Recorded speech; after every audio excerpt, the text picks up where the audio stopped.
Welcome to the Tilted Halo. This is a new podcast, and it's for anybody who's a woman in ministry. You might be a pastor like myself, a bishop, a priest, a rabbi, music minister, elder, children's minister, whatever your title is, you're absolutely in the right place, especially if you're someone who loves your ministry and you're doing it well and you're feeling pressure to sometimes be perfect, and deep down inside, you know you're not. And how in the world to deal with that? And men, you're absolutely welcome here too, because this is about ministry and the same thing can happen to you. So you're all in the right place. Let's get started with the show. Welcome to another episode of the Tilted Halo podcast for women of faith in any kind of position who know perfectly well that we are not quite perfect. And I'm your host, Pastor Kathleen Panning, and I have with me today a wonderful guest who I met, about a month or so ago at a conference in Toronto, Edna White. And let me give you a little background on Miss Edna. She is an award-winning life purpose coach, author, and creative facilitator who specializes in empowering individuals to overcome past trauma and build fulfilling lives. With a unique approach that blends dynamic workshops, engaging presentations, and personalized coaching, Edna has become a leading figure in the field of personal development. Edna's journey into life coaching began with her own experiences of overcoming adversity, which fueled her passion for helping others to transform their lives. Her programs are designed to provide individuals with the knowledge and tools necessary to heal, connect effectively, and thrive in all aspects of their lives. Through her work, she emphasizes the importance of understanding and addressing past trauma as a crucial step towards achieving personal growth and fulfillment. As an author, Edna has penned several insightful books that delve into the intricacies of personal development and self-improvement. Her writing is celebrated for its clarity, compassion, and practical advice, making her a sought-after voice in the industry. Edna's impact extends beyond her coaching and writing. She is a dynamic presenter and facilitator known for her engaging and transformative workshops. Her ability to connect with audiences and inspire change has earned her numerous accolades and a dedicated following. Edna White is not just a life purpose coach. She is a catalyst for transformation, dedicated to helping individuals unlock their true potential and live their best lives. That's a lot. Thank you, Edna, for being here. Honor. It is really an honor to have you here. Thank you so much. I mean, you talk about authenticity.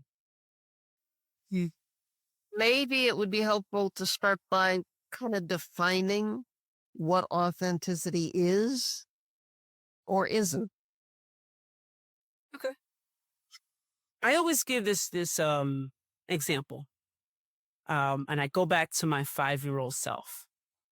Think about your 5-year-old self and how you had the creativity, you had the opportunity to do whatever you wanted when you were let out into the backyard or let out into the yard to play, right?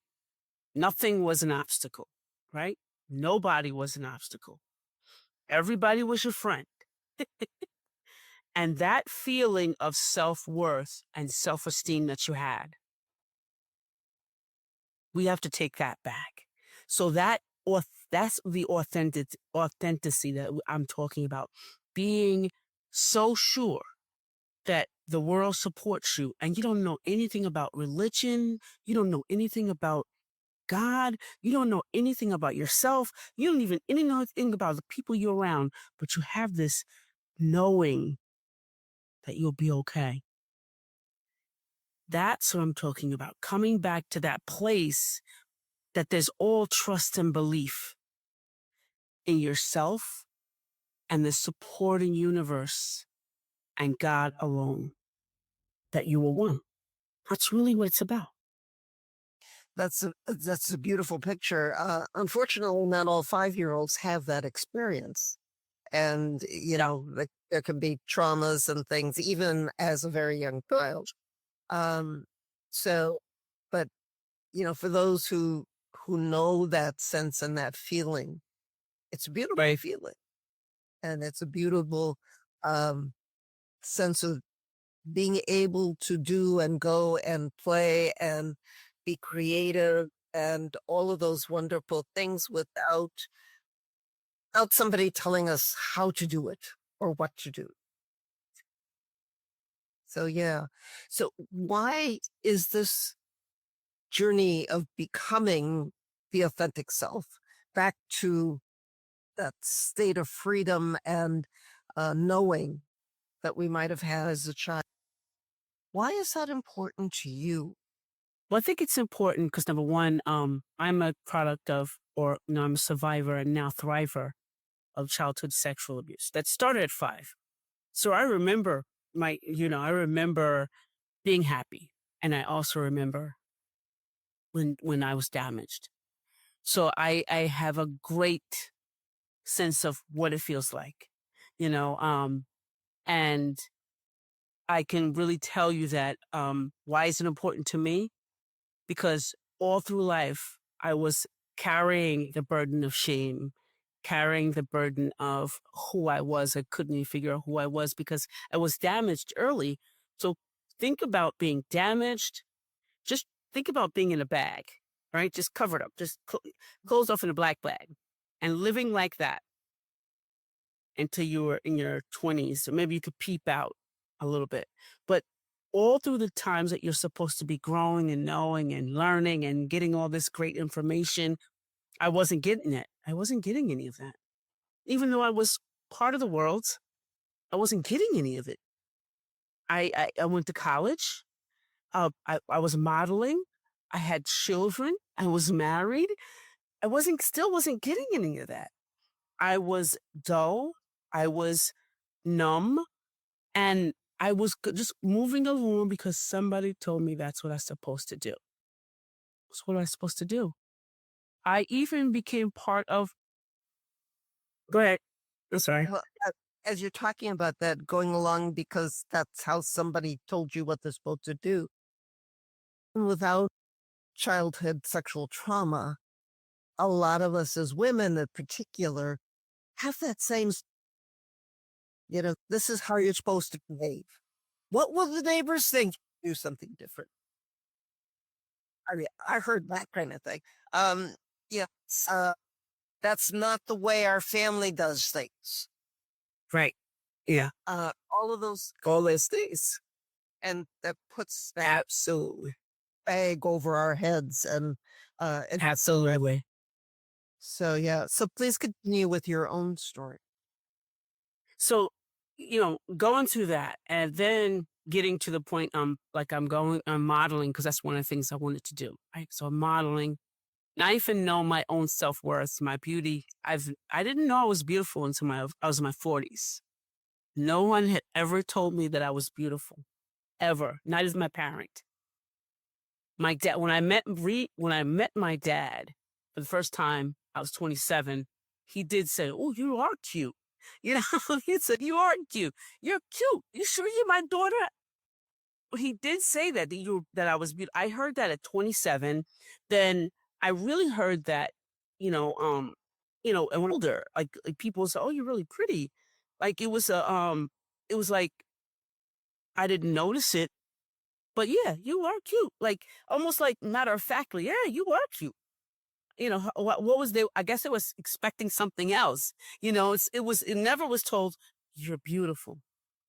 You know, I never heard that. I was heard, oh, you are cute. You're cute. Like they were expecting something else.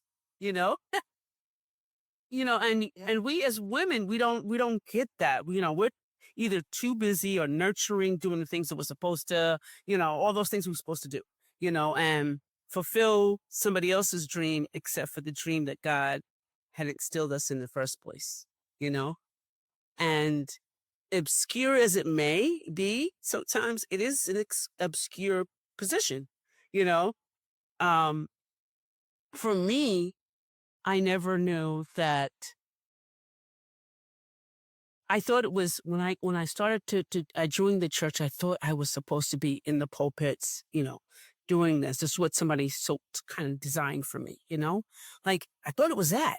I didn't know ministry was bigger, way bigger than I could ever think it was.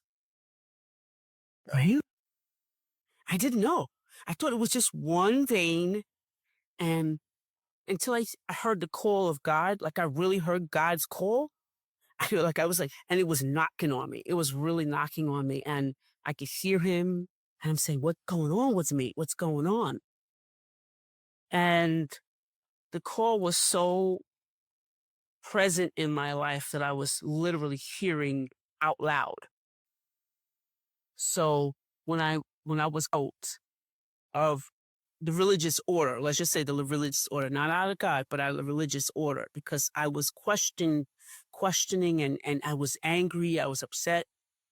The day that happened was New Year's Eve of 2026, and I had a horrific accident coming from church where it landed me in the hospital with my entire right side broken.